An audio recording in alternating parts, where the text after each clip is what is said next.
CPI AgriGold agents and customers welfare association పోరాట ఫలితంగా రాష్ట్ర ప్రభుత్వం ప్రత్యేక కోర్టు ఏర్పాటు చేయడం అభినందనీయమని సిపిఐ జిల్లా కార్యదర్శి అరిగెల సాయి హర్షం వ్యక్తం చేశారు. ఈ సందర్భంగా ఆయన నెల్లూరులోని సిపిఐ కార్యాలయంలో మీడియా సమావేశం నిర్వహించి మాట్లాడారు. అగ్రిగోల్డ్ సమస్యలపైన ఎటువంటి జాప్యం లేకుండా త్వరితగతిన ప్రత్యేక కోర్టు ద్వారా సమస్యల పరిష్కారానికి చొరవ చూపాలని కోరారు. అగ్రిగోల్డ్ బాధితుల సమస్యలపైన సిపిఐ జాతీయ కార్యవర్గ సభ్యులు ముప్పాల నాగేశ్వరరావు నాయకత్వంలో పట్టు వదలకుండా అగ్రిగోల్డ్ ఏజెంట్స్ అండ్ కస్టమర్స్ తరపున పోరాటం చేసినటువంటి సిపిఐ పార్టీకి ఆ యూనియన్ నాయకులు ప్రత్యేక అభినందనలు తెలియజేశారు. ఈ సమావేశంలో అసోసియేషన్ నాయకులు సభ్యులు పాల్గొన్నారు.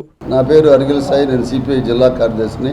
నాతో పాటు అగ్రిగోల్డ్ జిల్లా గౌరవ అధ్యక్షుడు దామ అంకయ్య గారు, అదేవిధంగా అగ్రిగోల్డ్ కమిటీ సభ్యులు, మా జిల్లా పార్టీ కార్యవర్గ సభ్యులు కూడా అందరూ ఉన్నారు ఈరోజు ఈ ప్రెస్ మీట్లో.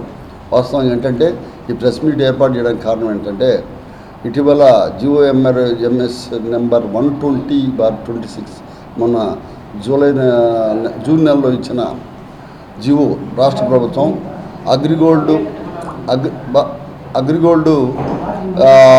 డిపాజిటర్స్ యొక్క కేసుల పరిష్కారం కోసం స్పెషల్ కోర్టు ఒకటి ఏర్పాటు చేయడం జరిగింది. ఆ విజయవాడలో స్పెషల్ కోర్టు పెట్టి దానికి 21 మంది సిబ్బందిని జడ్జితో సహా ఏర్పాటు చేయడం ఆ జీవో ద్వారా ఇది సంతోషించదగిన పరిణామం.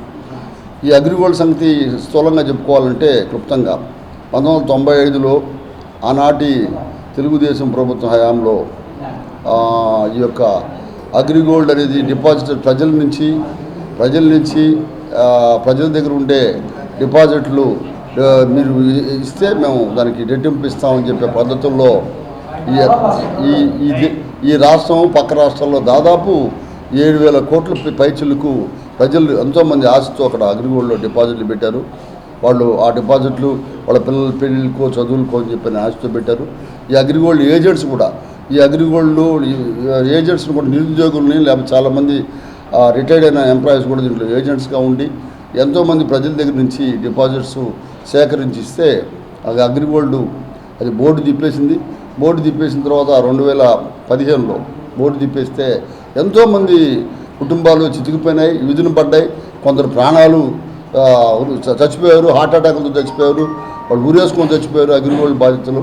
అదేవిధంగా ఏజెంట్స్ కూడా ప్రజలు వాళ్ళ యొక్క డిపాజిట్లు పెట్టిన వాళ్ళ దగ్గర ఏజెంట్స్ కూడా మాటలు పడి వాళ్ళ ఇళ్ళ మీద వీళ్ళు దాడి చేయడం. ఎందుకంటే వీళ్ళు ఏజెంట్స్ కూడా తెలియదు ఈ కంపెనీ డిపాజిట్స్ విధంగా బోర్డు తిప్పేస్తుంది, ఏజెంట్స్ కూడా తెలియదు. మళ్ళా దీనికి పరిష్కార మార్గంగా ఇది ఇటు కాదు, అన్యాయం జరుగుతూ ఉంది, స్పెషల్ కోర్టులు ఏమని చెప్పని అడిగితే ఇప్పుడు చంద్రబాబు నాయుడు గారు ఇప్పుడు ఈ జీవో ద్వారా విజయవాడలో ఒక స్పెషల్ కోర్టు అంటే ప్రత్యేకంగా అక్కడ అగ్రిగోల్డ్ కేసులే పరిష్కరించబడతాయి.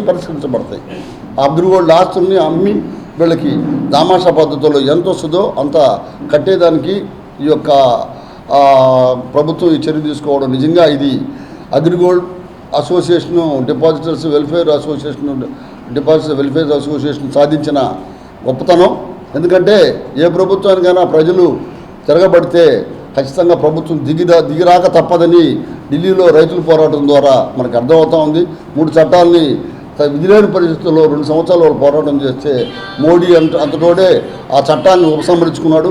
అదేవిధంగా ఇది సుదీర్ఘ పోరాటం 2015 నుంచి వెల్ఫేర్ అసోసియేషన్ ద్వారా ముప్పాల నాగేశ్వరరావు ఆధ్వర్యాన ఈ యొక్క జరిగిన పోరాటం వల్ల ఈ పోరాట ఫలితమే ఇది అని చెప్పని తెలియజేస్తూ ఈ అగ్రిగోల్డ్ రాష్ట్ర వ్యాప్తంగా ఉన్న అగ్రిగోల్డ్ అసోసియేషన్ దాంట్లో అగ్రిగోల్డ్లో పెట్టిన డిపాజిట్స్ అందరూ కూడా ఇంకా ఈ ఒక 6 నెలల్లో ప్రభుత్వం ఇచ్చింది, దీనికి 6 నెలల టైం పెట్టింది. 6 నెలల్లో పరిష్కారం చేయాలని.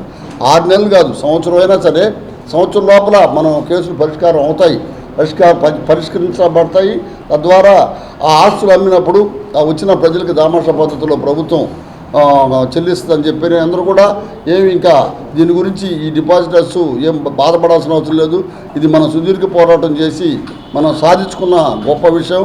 కాబట్టి వెంటనే ఈ యొక్క కోర్టులో న్యాయస్థానాల్లో విజయవాడే కాబట్టి ఆయా కేసులు జరిగేటప్పుడు మనం వీలైనంత వరకు మన అసోసియేషన్ ద్వారా పోయి మనం కూడా ఎలాంటి వాయిదాలు జరగకుండా తొందరగా మనం కూడా మన వైపు నుంచి కూడా ఒక లాయర్లు పెట్టుకొని వాయిదాలు జరపకుండా ఇంకా ఎక్కువ వాయిదాలు పడకుండా. ఎందుకంటే ఇల్లు అలాగానే పండగ కాదు, జియో వచ్చి ఒక కోర్టుని ఎస్టాబ్లిష్ చేసినంత మాత్రాన అయిపోద్ది అనుకోవడం కాదు. 6 నెలల్లో అయిపోతుందో లేకపోతే సంవత్సరానికి అయిపోతుంది. మనం దగ్గరుండి వాయిదాలు పడకుండా సిఐడి వాళ్ళు కానివ్వండి, లేదంటే అవతల పక్క అగ్రిగోల్డ్ ఏ విధంగా అయితే ప్రజల ఆస్తులను దోచుకొని ప్రజలు డబ్బులు దోచుకొని ఆస్తుల రూపంలో కన్వర్ట్ చేసుకుని అమ్మేసిన వాళ్ళు అవతల పక్క యజమానం కూడా వాళ్ళ ఎత్తుగడ కూడా ఏంటంటే అమ్మిన వాళ్ళ ద్వారా క్లెయిమ్ పిటిషన్ ఇవ్వడం కానీ ఇటువంటివన్నీ చేస్తుంటారు. ఆ ఎత్తుగడలు కూడా తిప్పికొట్టే విధంగా మన అగ్రిగోల్డ్ అసోసియేషన్ ఉండి దాని మీద అక్కడ ఆ కోర్టులో మా అగ్రిగోల్డ్ అసోసియేషన్ తరఫున కూడా డిపాజిటర్ అసోసియేషన్ తరఫున కూడా న్యాయవాదులు పెట్టి జరిపించుకుంటామని ఈ సందర్భంగా ఇప్పటిదాకా ఈ పోరాటంలో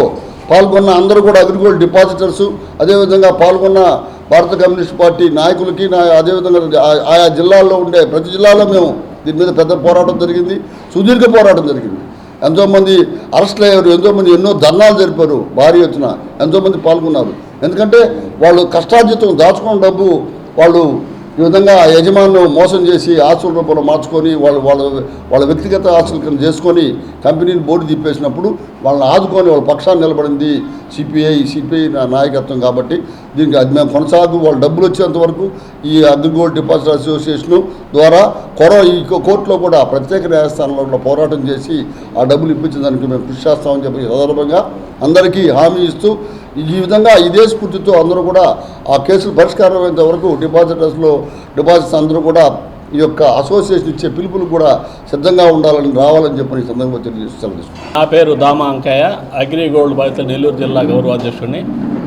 2015కు పూర్వం అగ్రిగోల్డ్ అనే ఒక సంస్థ ఏర్పడి జనాన్ని మోసం చేసిన తర్వాత అగ్రిగోల్డ్ కస్టమర్స్ వెల్ఫేర్ అసోసియేషన్ ఏర్పాటు చేసి సిపిఐ నాయకత్వాన అనేక పోరాటాల ఫలితంగా నేడు ఈ విధంగా కోర్టు రావడం జరిగింది. ప్రధానంగా ఈ పోరాటంలో అగ్రిగోల్డ్ బాధితులందరికీను, అలాగే నాయకత్వం వహించే సిపిఐ రాష్ట్ర నాయకత్వానికి, అలాగే ఈ అంశాన్ని ప్రజల్లోకి విస్తృతంగా తీసుకెళ్లిన రాష్ట్ర వ్యాప్తంగా ఉన్న అందరి విలేకరులకు కూడా ప్రత్యేక ధన్యవాదాలు తెలియజేస్తూ 4 రాష్ట్రాలకు సంబంధించి దాదాపు 20-40 వేల మంది దాకా బాధితులు ఉన్నారు. అలాగే 16,000 ఎకరాల భూములు ఉన్నాయి, కోట్ల విలువ చేసేవి. దీన్ని ఏ విధమైనా సరే కోర్టులో పెట్టుకొని పెండింగ్ పెట్టి ఇబ్బంది పెట్టి బాధితులకు రాకుండా చేయాలని చెప్పని ఒక వైపు జరిగింది. అదే సందర్భంలో ప్రతి క్షణము వాళ్ళ ఎత్తుగడలకు ప్రతిగా అగ్రిగోల్డ్ బాధితులను ముందుంచి సిపిఐ నాయకత్వం తోడ్పాటుతో ఈ పోరాటం చేయడం జరిగింది. ఫలితంగా చంద్రబాబు నాయుడు కాలంలో 200 కోట్లు, జగన్మోహన్ రెడ్డి కాలంలో 600 కోట్లు ఇవ్వడం జరిగింది. తర్వాత వస్తాయా రావా అనుకున్న పరిస్థితుల్లో మళ్ళా పోరాటాల ఫలితంగా ప్రత్యేక కోర్టు ఏర్పాటు చేసి అగ్రిగోల్డ్ బాధితులందరికీ కూడా వాళ్ళు కట్టిన డబ్బులు వచ్చేదానికి న్యాయం జరుగుతుందని చెప్పని ఈ సందర్భంగా మేమైతే అభిప్రాయపడుతున్నాం. అలాగే ప్రపంచవ్యాప్తంగా కార్పొరేట్ వాళ్ళు తిన్న ఏ ఒక్క పైసా వసూలు చేసిన దాఖలాలు నేటి వరకు లేవు. సిపిఐ పోరాట ఫలితంగా కార్పొరేట్లు కూడా తల ఉంచొచ్చని ప్రజా పోరాటాల ద్వారా నిరూపించడమైంది. ఈ నిరూపణలో పాల్గొన్న ప్రతి ఒక్కరికి ధన్యవాదాలు తెలియజేస్తూ సెలవు తీసుకుంటాం. జన్మదిన శుభాకాంక్షలు. మా నాయకులు, మంచి మనిషి, శ్రేయోభిలాషి, బీసీవై పార్టీ జాతీయ అధ్యక్షులు గోడే రామచంద్ర యాదవ్ గారి జన్మదిన శుభాకాంక్షలు.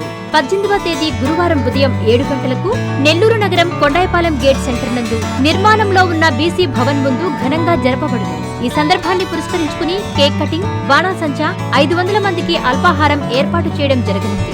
బీసీవై పార్టీ నాయకులకు, కార్యకర్తలకు, అభిమానులకు, శ్రేయోభిలాషులు పాల్గొనాలని కోరుతూ బుధవారపు బాలాజీ అధ్యక్షుడు, భారత చైతన్య యువజన పార్టీ, శ్రీ పొట్టి శ్రీరాములు, నెల్లూరు జిల్లా.